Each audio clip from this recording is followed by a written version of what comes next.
Hello guys, हम सब black holes के बारे में जानते ही हैं कि वो अपने आसपास आने वाली सभी चीजों को निगल जाता है। ये तो सबको पता है, लेकिन क्या आपको पता है एक ऐसी चीज है जो अपने अंदर की सारी चीजों को बाहर फेंकती है। जी हाँ, आज हम बात करेंगे व्हाइट होल्स के बारे में। तो इस वीडियो में हम जानेंगे व्हाइट होल्स क्या है, असली व्हाइट होल्स होने के सबूत, और क्या व्हाइट होल असली में एग्जिस्ट करते हैं। तो व्हाइट होल्स को अच्छे से समझने के लिए वीडियो पूरा एंड तक देखें। तो वीडियो शुरू करते हैं। अभी व्हाइट होल सिर्फ एक मैथमेटिकली प्रूवन थ्योरी है जो ब्लैक होल के मैथमेटिकल इक्वेशन के जस्ट अपोजिट है, जो कि 1970 के आसपास ढूंढा गया था, जब आइंस्टाइन के रिलेटिविटी से ब्लैक होल को प्रिडिक्ट किया गया और हम लोगों को पता चला कि स्पेस में एक ऐसी भी जगह है जहाँ से कोई भी चीज़ बाहर नहीं निकलती। और इसके सच होने की बात धीरे धीरे कंफर्म होते गई। फिर पता चला कि जिस इक्वेशन से ब्लैक होल का इक्वेशन बना है, उस इक्वेशन से एक और इक्वेशन बन सकता है जो शो करती है कि एक ऐसी चीज़ भी स्पेस में हो सकती है जो दूसरी चीज़ों को बाहर फेंकती है, जो कि ब्लैक होल से पूरी तरह अपोजिट है, और इसीलिए इसे व्हाइट होल का नाम दिया गया। ये बात तो हो गई कि व्हाइट होल होते क्या है। अब हम बात करते हैं कि व्हाइट होल बनते कैसे हैं। लेकिन दिक्कत ये है कि व्हाइट होल अभी तक सिर्फ एक थ्योरेटिकल बात है।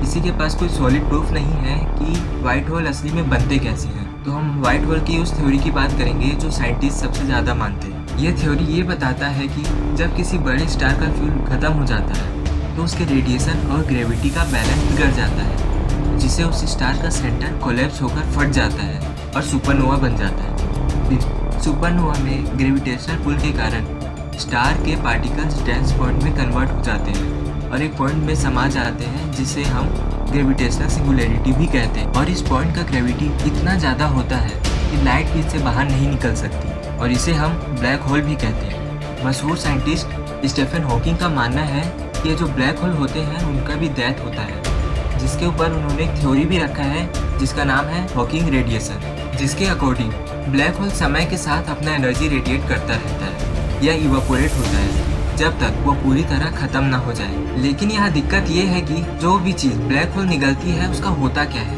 क्योंकि मैटर को कभी बनाया या तबाह नहीं किया जा सकता। तो जो भी चीज़ ब्लैक होल के अंदर जाती है वो वहाँ हमेशा हमेशा के लिए फंस जाती है, जिसे हम इंफॉर्मेशन भी कहते हैं। फिर ब्लैक होल अपने आखिरी समय में व्हाइट होल बन जाता है और उन इंफॉर्मेशन को बाहर निकाल देता है। और इससे ये भी पता चल सकता है कि बिग बैंग के समय एक सिंगल पॉइंट से पूरा ब्रह्मांड कैसे बन गया। इससे ये भी हो सकता है कि ये पूरा ब्रह्मांड एक व्हाइट होल है। तो अगर ये पूरा ब्रह्मांड एक व्हाइट होल है तो सोचिए असली ब्रह्मांड जहाँ पे बहुत सारे व्हाइट होल होंगे वो ब्रह्मांड कितना बड़ा हो। तो अगर हम स्टीफन हॉकिंग और आइंस्टाइन जैसे बड़े साइंटिस्ट लोग की बात माने तो ब्लैक होल और व्हाइट होल आपस में जुड़े हुए हैं और मिलकर एक वर्म होल बनाते हैं, जिससे हम दूसरे ब्रह्मांड में जा सकते हैं या दूसरे टाइम में जा सकते हैं, क्योंकि जो ग्रेविटेशनल सिंगुलैरिटी होता है ब्लैक होल के बीच में, वहाँ पे स्पेस टाइम एक हो जाते हैं। व्हाइट होल्स थ्योरेटिकल हैं तो जाहिर सी बात है कि अभी तक किसी ने इसको देखा नहीं होगा। लेकिन 14 जून 2006 में साइंटिस्ट ने गामा रे धमाके को रिकॉर्ड किया, जिसे वो समझ नहीं पा रहे थे क्योंकि इसकी हरकत उस समय के साइंस से मिल नहीं रही थी कि एक सिंगल पॉइंट से इतना बड़ा धमाका कैसे हो सकता है। और वो धमाका 102 सेकंड तक हुआ, फिर शांत हो गया, जबकि एक नॉर्मल गामा रे धमाका सिर्फ कुछ सेकंड्स के लिए ही होता है। यह तो कंफर्म था कि ये विस्फोट सुपरनोवा से था, लेकिन इसका बिहेवियर सिर्फ व्हाइट होल से मैच हो रहा था, तो इसलिए कई साइंटिस्ट का मानना है कि ये व्हाइट होल था। तो क्या व्हाइट होल असली में होते हैं? पता नहीं, लेकिन व्हाइट होल का कॉन्सेप्ट उतना मुश्किल नहीं है। बस सोचिए कि 25 का स्क्वायर रूट क्या है? 5। ठीक है, फिर 5 का स्क्वायर क्या है? 25। ये भी ठीक है, लेकिन -5 का स्क्वायर क्या है?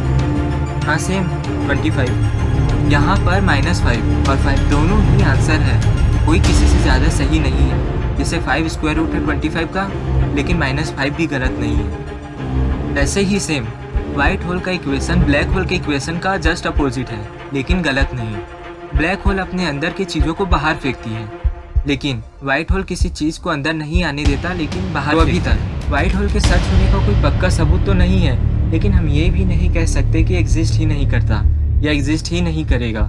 तो जब तक व्हाइट होल प्रूव नहीं हो जाता, ये सिर्फ एक थ्योरी ही है। तो आज के लिए इतना ही।